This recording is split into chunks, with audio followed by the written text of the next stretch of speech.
नमस्कार दोस्तों, स्वागत है आपका हमारे डेली करंट अफेयर के इस सीरीज़ में। तो कैसे हैं आप लोग? आई होप आप सब लोग बढ़िया होंगे। सो गाइस, आज के सेशन में हम करंट अफेयर के 15 महत्वपूर्ण प्रश्नों को करने वाले हैं। अगर आप किसी भी एग्जाम की फॉर्म भरे हैं तो यह वीडियो आपके लिए बहुत ही ज़्यादा हेल्पफुल है, या अगर किसी भी एग्जाम की तैयारी करते हैं तो करंट अफेयर आपके लिए याद करना बहुत ही ज़्यादा महत्वपूर्ण है। सो उम्मीद करेंगे कि आप इस वीडियो को बिना स्किप के अंत तक जरूर देखिएगा, और हमारे चैनल पर पहली बार आए तो हमारे चैनल को सब्सक्राइब भी जरूर कीजिएगा। तो चलिए बिना देरी के हम वीडियो को स्टार्ट करते हैं। सो हमारा पहला क्वेश्चन है, हाल ही में विक्रम साराभाई की 91वीं पुण्यतिथि कब मनाई गई? आपको बताना है कि विक्रम साराभाई की 91वीं पुण्यतिथि कब मनाई गई। तो इस क्वेश्चन का राइट आंसर होगा ऑप्शन नंबर बी, 30 दिसंबर। 30 दिसंबर को हम विक्रम साराभाई की 91वीं पुण्यतिथि मनाए हैं।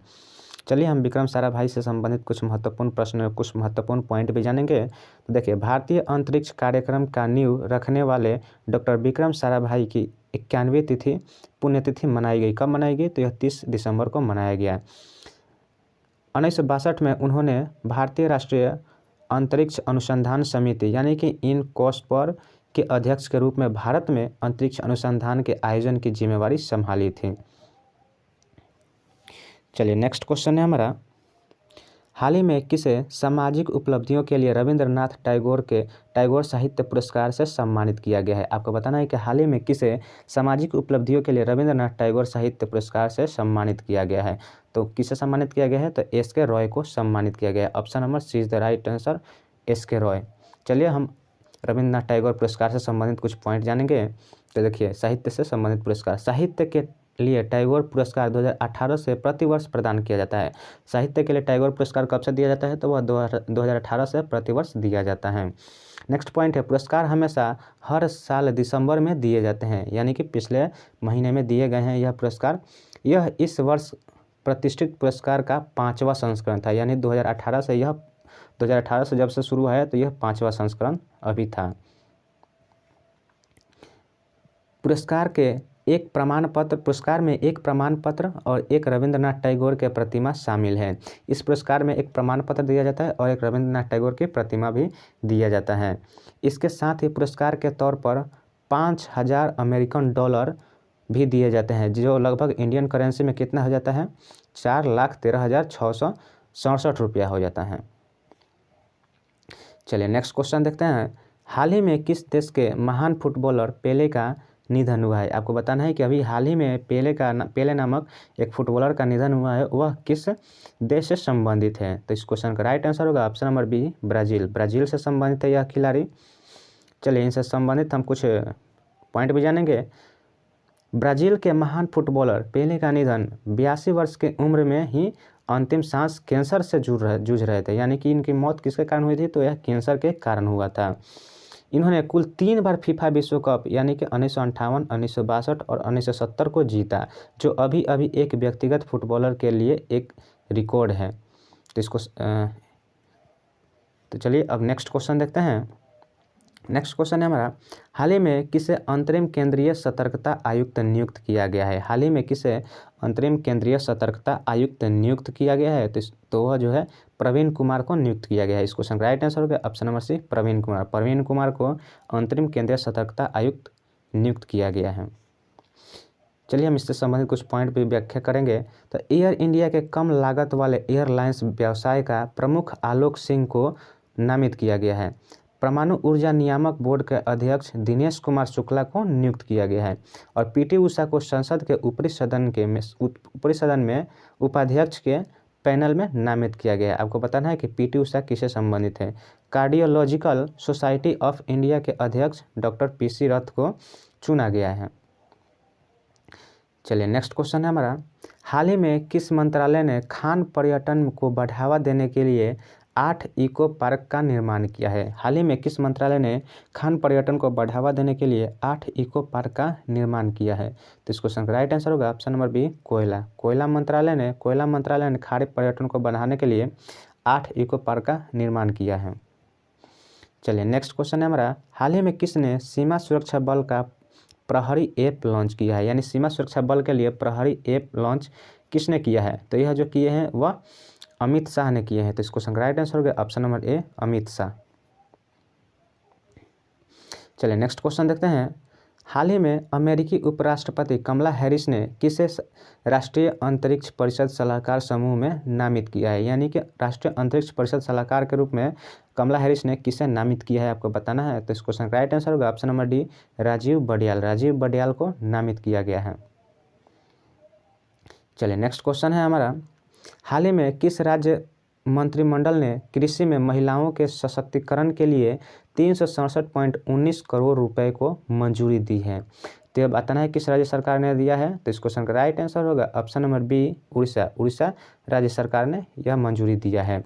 अब देखिए उड़ीसा से संबंधित हम कुछ पॉइंट देखेंगे। तो उड़ीसा सरकार ने राज्य को 2023 तक श्रम मुक्त बनाने की घोषणा किया है। चलिए नेक्स्ट क्वेश्चन है हमारा, हाल ही में भारत ने किस देश को अतिरिक्त 40 मेगावाट बिजली निर्यात करने की अनुमति दी है। हाल ही में भारत ने किस देश को अतिरिक्त 40 मेगावाट बिजली निर्माण करने की अनुमति दी है। तो इस क्वेश्चन का राइट आंसर होगा option number A, Nepal. Nepal को दिया है। चलिए नेपाल से संबंधित भी कुछ हम पॉइंट देखेंगे। तो नेपाल जो है संयुक्त राष्ट्र के शांति निर्माण आयोग का सदस्य बना है। अभी हाल ही में नेपाल जो है संयुक्त राष्ट्र के शांति निर्माण आयोग का सदस्य बना है। और क्रिकेटर मनोज प्रभाकर को नेपाल क्रिकेट टीम का मुख्य कोच नियुक्त किया गया है। मनोज प्रभाकर को नेपाल क्रिकेट टीम का मुख्य कोच नियुक्त किया गया है। चलिए नेक्स्ट 10 नंबर क्वेश्चन है हमारा, हाल ही में किसे विज्ञान पर G20 कार्य समूह का सचिवालय बनाया गया है। हाल ही में किसे विज्ञान पर G20 कार्य समूह का सचिवालय बनाया गया है। तो इस क्वेश्चन का राइट आंसर होगा option number B, ISSC Bengaluru को बनाया गया है। नेक्स्ट क्वेश्चन है हमारा, हाल ही में भारत की सहायता से निर्मित मंगदेछू जल विद्युत परियोजना किस देश की डूक ग्रीन पावर कॉरपोरेशन को सौंपी गई है। हाल ही में भारत की सहायता से निर्मित मंगदेछू जल विद्युत परियोजना किस देश के डूक ग्रीन पावर कॉरपोरेशन को सौंपी गई है। तो वह जो है भूटान के पावर कॉरपोरेशन को सौंपी गई है। इस क्वेश्चन का राइट आंसर हो गया ऑप्शन नंबर सी।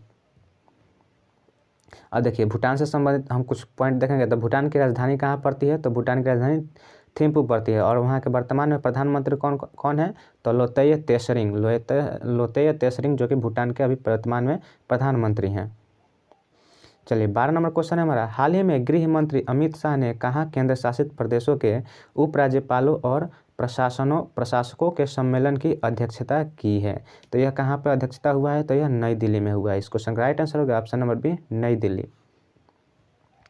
चलिए नेक्स्ट क्वेश्चन देखते हैं, हाल ही में पहला गौरी अम्मा पुरस्कार किसे प्रदान किया जाएगा। हाल ही में पहला गौरी अम्मा पुरस्कार किसे प्रदान किया जाएगा। तो यह जो है वह डॉक्टर एलिडा गुवेरा को प्रदान किया जाएगा गौरी अम्मा पुरस्कार। चलिए डॉक्टर एलिडा गुवेरा से हम कुछ संबंधित पॉइंट देखेंगे। तो यह अवार्ड क्यूबा की social activist doctor Aleida Guevara को दिया गया है। यह अवार्ड आर गौरी अम्मा फाउंडेशन द्वारा दिया जाता है। चलिए नेक्स्ट क्वेश्चन है हमारा, हाल ही में भारतीय सेना ने कहाँ पहली बार 3D printed house welding unit का उद्घाटन किया है। तो यह उद्घाटन कहाँ हुआ है। गुजरात में हुआ है। इस क्वेश्चन का राइट आंसर हो गया ऑप्शन नंबर ए, गुजरात में 3D printed house welding unit का उद्घाटन हुआ है। अब देखिए गुजरात से भी संबंधित हम कुछ पॉइंट देखेंगे। गुजरात विधानसभा के अनधिकृत विकास नियमितीकरण विधेयक पारित किया है। अडानी न्यू इंडस्ट्रीज ने मुद्रा में भारत का सबसे बड़ा पवन टरबाइन स्थापित किया है। अडानी न्यू इंडस्ट्री ने मुद्रा में भारत का सबसे बड़ा पवन टरबाइन स्थापित किया है। अब देखिए गुजरात का गठन कब हुआ था। तो यह 1 मई 1960 में गुजरात का गठन हुआ था। इसकी राजधानी कहाँ पड़ती है। तो यह गांधीनगर में पड़ती है। और यहाँ के मुख्यमंत्री अभी वर्तमान में कौन है। तो वह भूपेंद्र पटेल हैं।